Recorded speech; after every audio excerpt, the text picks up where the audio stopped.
ஸ்தோத்திரம். இன்றைய நற்செய்தி கர்த்தர் நம் பரிகாரி. யாத்ராகமம் 15வது அதிகாரம் 26வது வசனம் கடைசியில் இருக்கு. நானே உன் பரிகாரியில கர்த்தர் என்றார். எவ்வளோ அழகான வாக்குத்தத்தம் இல்லையா?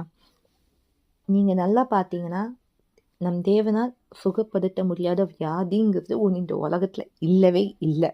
அவர் சகலத்தையும் செய்வல்லவர், அவரால் கூடாத காரியம் ஒன்றும் இல்லை. மதித்தவங்களை கூட ஏசப்பா உயிர்த்தெழும்ப செய்தாங்க, இப்பவும் செய்து கொண்டிருக்காங்க. அப்போ நம்ம என்ன செய்யணும்? நம்பணும், அவருடைய வார்த்தையை நம்பணும். கர்த்தரை நம்பும்போது நம்ம வாழ்க்கை ஆஸ்வாதம் பெறும். அவர் சொல்லியிருக்கார நானே உன் பரிகாரின்ட்டு நிச்சயம் பரிகாரம் செய்வார். வியாதியில மட்டும் இல்லை, எல்லா காரியங்களும் அவர் உதவி செய்வார். அதனால பரிகாரியாகிய கர்த்தர் நம்ம வாழ்க்கையில இருக்காங்க. ஒரு நாள் கலங்காதீங்க, சோர்ந்து போகாதீங்க. இந்த நோயிலேயே என் வாழ்க்கை முடியுமான்ட்டு ஒரு நாளும் கிடையாது. கர்த்தர் ஆள் கூடாத காரியம் ஒன்றுமில்லை. நிச்சயம் உங்கள் வாழ்க்கையில் சுகம் பெறுவீங்க. தேவத்திட்டம் உங்கள் வாழ்க்கையில் நிறைவேறும். பரிகாரியாகிய கர்த்தர் நம் வாழ்க்கையில் உண்டு, கலங்காதீங்க. இதுவே இன்றைய செய்தி உங்களுக்கு உண்டாகட்டும்.